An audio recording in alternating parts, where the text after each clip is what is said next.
Saya sapa sejumlah narasumber yang sudah bergabung. Ada Gus Jazilul Fawait, Wakil Ketua Umum Partai Kebangkitan Bangsa, ada Wakil Sekretaris Jenderal Partai Demokrat Jansen Sitindaun, ada Direktur Eksekutif Fixpol Indonesia Muhammad Anas, dan Direktur Eksekutif Indonesia Political Review Ujang Komarudin. Kang Ujang, Bang Anas, Bang Jansen, Gus Jazilul, terima kasih sudah join di obrolan malam. Ya, terima kasih, Ya, Christian. terima kasih Mbak Terima kasih, Christian. Christian. Pak Kiai, Bang Ya, Jansen, terima Bang kasih. Anas. Saya Kang Ujang. Saya tanya kalau ke Gus Jazilul, saya tuh sering sekali ngobrol. Ini yang paling, ini kali pertama saya ngobrol lagi itu dengan Bang Jansen, lama sekali sejak pemilu 2019. Jadi saya mau sapa dulu dan sekalian nanya. Ini Mas AHY itu kan bukannya ini menjadi kesempatan pertama untuk Mas AHY benar-benar mencoba untuk berkontestasi selain dulu ya di Pilgub DKI Jakarta adalah nyalek, atau tadi bentuk optimisme Partai Demokrat bahwa ya minimal jadi cawapresnya Mas Anies lah atau Pak Anies lah, atau ada alasan lain, Bang Jansen?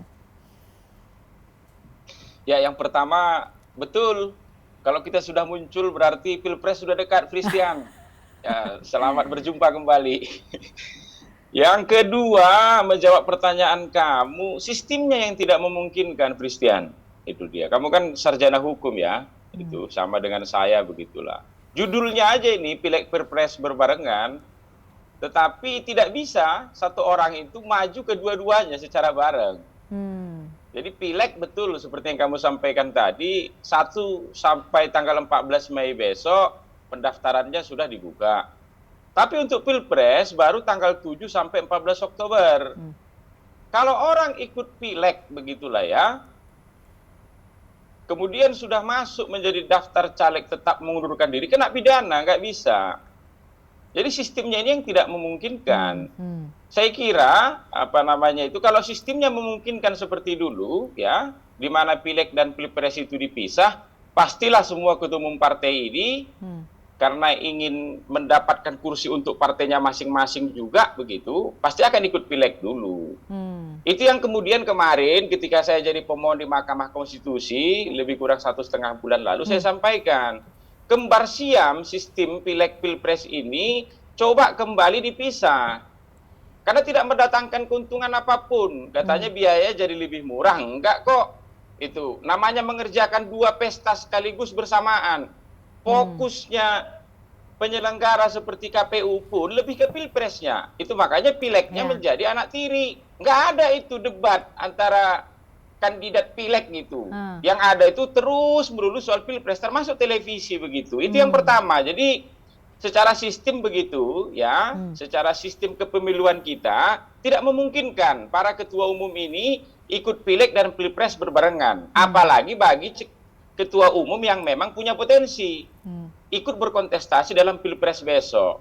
Yang kedua soal Mas AHY, memang hasil kongres kami Demokrat 2020 kemarin plus ditambah Rapimnas begitu, mengamanatkan kepada Mas AHY untuk memimpin Partai Demokrat dalam pemenangan pemilu.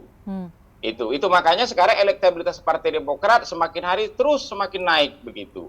Plus yang kedua, Mas AHY juga diamanatkan oleh Rapimnas membuka jalan begitu, membangun koalisi untuk ikut berkontestasi dalam Pilpres begitu. Jadi ketika Pileg dan Pilpres ini ya, yang penyelenggaraannya bareng ini, kita Partai Demokrat untuk ketua umum kita harus disuruh untuk memilih, maka kita memilih untuk Pilpres. Fokus untuk Pilpres, fokus untuk memimpin kami, kader-kader Partai Demokrat yang ikut dalam Pileg, untuk kembali memenangkan Partai Demokrat dalam pemilu besok. Itu mungkin pembukanya. Baik. Kalau untuk PKB, Gus Jazilul, apakah sudah ada komitmen bakal jadi cawapresnya Pak Prabowo, atau hari-hari ini ada juga kedekatan atau langkah zigzag dari Ketua Umum PKB ketemu dengan Ketua Umum Partai Golkar, ketemu dengan Ketua Umumnya Bang Jansen?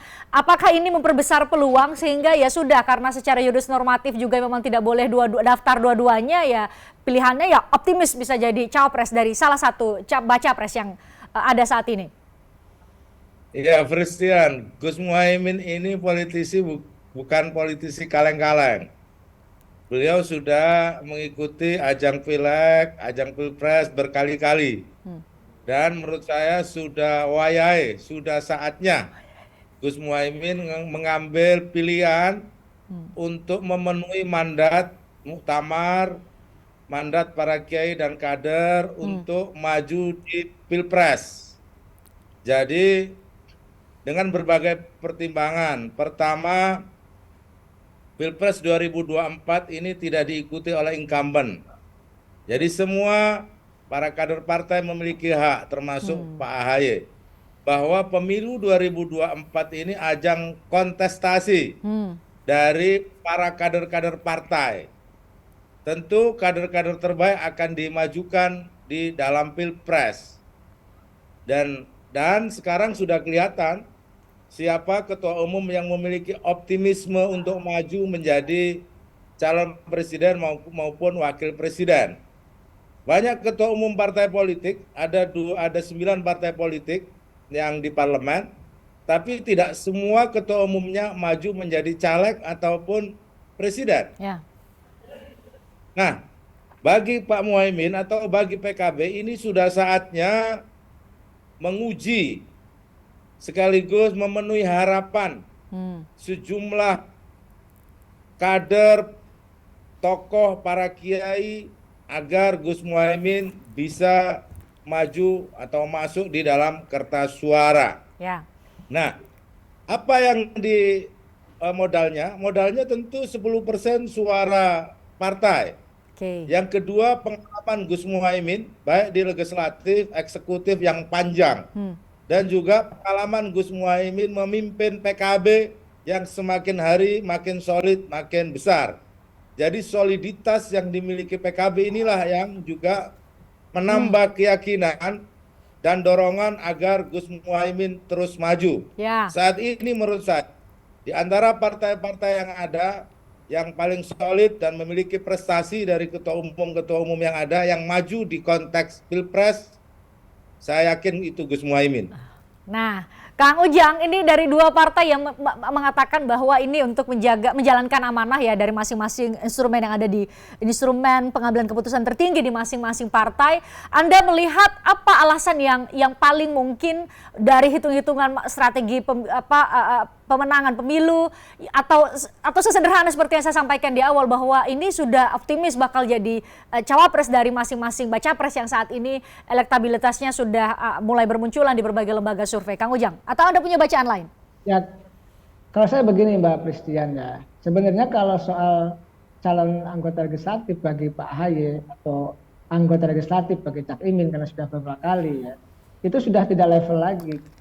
Memang tingkat kepantasannya ya dalam konteks capres ya maupun cawapres untuk posisi Cak Imin atau Gus Imin ataupun AHY adalah memang bisa bertarung dalam kontestasi capres maupun calon wakil presiden.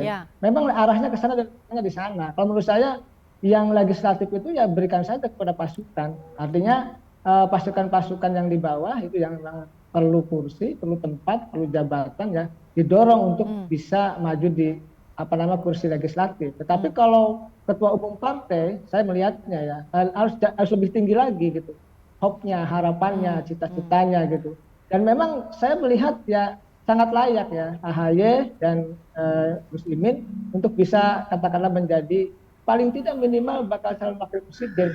Kenapa? Survei sudah menunjukkan bahwa Cak Imin lalu AHY juga muncul sebagai katakanlah calon wakil presiden yang tadi ya bakal calon dalam arti bahwa bisa jadi tidak mendapat pasangan capres atau menjadi capres begitu dalam arti sudah didaftarkan ke KPU maksudnya Kang Ujang ya?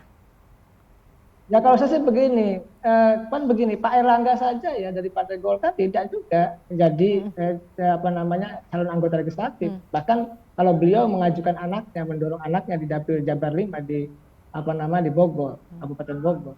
Jadi saya menganalisanya sudah sepantasnya, sudah selayaknya momentum memang tidak ada incumbent tadi adalah pertarungan ketua umum untuk bisa menjadi capres maupun cawapres. Bukan lagi menjadi anggota legislatif. Tadi Bang Jansen sudah mengatakan secara hukum sudah dijelaskan. Lalu secara faktual juga Pak Kiai Jazilul Fawait juga sudah mengatakan bahwa sudah sudah waktunya.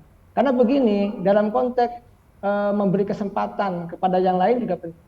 Bahwa misalkan kursinya Pak AHY katakanlah tidak menjadi calon anggota legislatif, kursinya Gus Imin atau Cak Imin itu kan bisa diberikan kepada yang lain, sedangkan AHY dan Gus Imin atau Cak Imin bisa bertanding ke level yang lebih tinggi. Nah, level yang lebih tinggi ini ternyata capres maupun cawapres begitu. Oke. Kalau menurut Bang Anas, ini memang sudah seperti kata Kang Ujang, ini memang sudah levelnya, atau ini bagian dari strategi ketua umum akan tetap menjaga kualifikasi mereka di tingkat capres cawapres, nanti ada instrumen lain, yaitu bisa ada PAW misalnya, yang terpilih siapa ketua umum bisa kemudian ada pergantian antar waktu dan bisa menjadi anggota legislatif dengan relatif lebih mudah. Bang Anas. Ya, baik Mbak Pristian. Kalau saya melihat bahwa keputusan Mas AHY dan Gus Muhaimin tidak nyalek di pemilu 2024, tentu banyak dinamika yang beliau lihat dan tentu melihat dampak daripada sikap politik itu. Saya melihat ada 3 dampak politik yang akan muncul ketika Gus Muhaimin dan Mas AHY ikut menjadi caleg di partai masing-masing.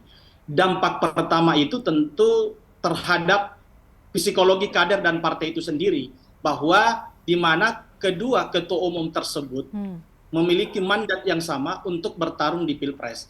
Dan kita melihat bahwa kurang lebih 3 tahun ini infrastruktur partai PKB dan partai Demokrat, mulai dari ranting, kemudian tingkat kecamatan, kabupaten sampai pengurus pusat, itu sudah melakukan sosialisasi, sudah berkeringat mensosialisasikan Gus Muhaimin dan Mas AHY untuk bertarung di Pilpres 2024. Yang kedua adalah dampak terhadap publik itu sendiri. Tentu di mana hari ini Gus Muhaimin dan AHY itu sudah dipersepsikan publik lebih kuat di posisi sebagai calon wakil presiden maupun daripada sebagai calon presiden itu sendiri, karena hari ini poros capres itu sudah menguat. Dampak yang ketiga adalah dampak terhadap koalisi internal masing-masing. PKB kalau Muhaimin nyalek DPR RI, maka dampaknya terhadap koalisi Indonesia Raya. Begitu pula Mas AHY, kalau Mas AHY memutuskan untuk nyalek, maka dampaknya terhadap koalisi Perubahan dan Persatuan. Kenapa? Karena di poros KIB, Muhaimin adalah capres yang sangat kuat untuk mendampingi Pak Prabowo. Begitu pula Mas AHY adalah calon wakil presiden yang sangat kuat di poros Anies Baswedan. Tentu dalam proses dinamika politik ini, apalagi misalnya akhir-akhir ini banyak pertemuan-pertemuan zigzag antara ketua umum partai politik. Tentu dalam pertemuan-pertemuan dengan ketua umum partai politik ini, tentu ada informasi baru antara satu partai dengan partai yang lain, tentu mungkin ada visi baru yang sama, dan tentu ada harapan baru setelah pertemuan pasca Lebaran Idul Fitri kemarin. Nah, saya lihat ini dari tadi Gus Jazilul ini dengan Bung Jansen ini dari tadi semangat dan senyum-senyum, seakan-akan menyampaikan bahwa bagi Demokrat dan PKB sangat yakin dan punya harapan Gus Muhaimin akan dicalonkan sebagai calon wakil presiden Pak Prabowo.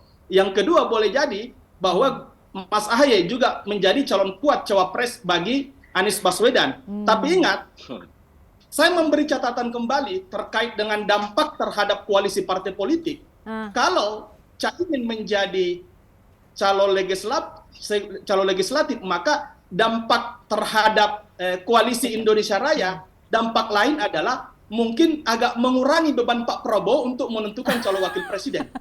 Itu pula mungkin poros Anies Baswedan. Kalau Mas AHY nyalek, itu juga mungkin mengurangi beban mobil koalisi perubahan dan beban Anies Baswedan untuk mencari figur cawapres lain. Tapi kita melihat bahwa kedua partai politik ini sama-sama memegang komitmen dan memegang keputusan internal partai untuk mengantarkan ketua umum masing-masing berlaga di Pilpres di posisi cawapres untuk posisi saat ini. Saya kira begitu Mbak Pris. Ya, kalau menurut Bang Anas ini posisi cawapres yang sudah disasar karena dari hitung-hitungan saat ini sudah mulai terbentuk, mulai tergambar masing-masing koalisi. Itu satu hal, tapi hal lain adalah dari mana optimisme menjadi, kalau Bang Anas tadi sebut bahwa Caimin, Gus Muhaimin bisa jadi cawapresnya Pak Prabowo, Mas AHY bisa jadi cawapresnya Pak Anies Baswedan. Dari mana itu? Bisa jadi nggak malah zigzag? Zigzag dalam arti bisa jadi Mas AHY misalnya ke Golkar atau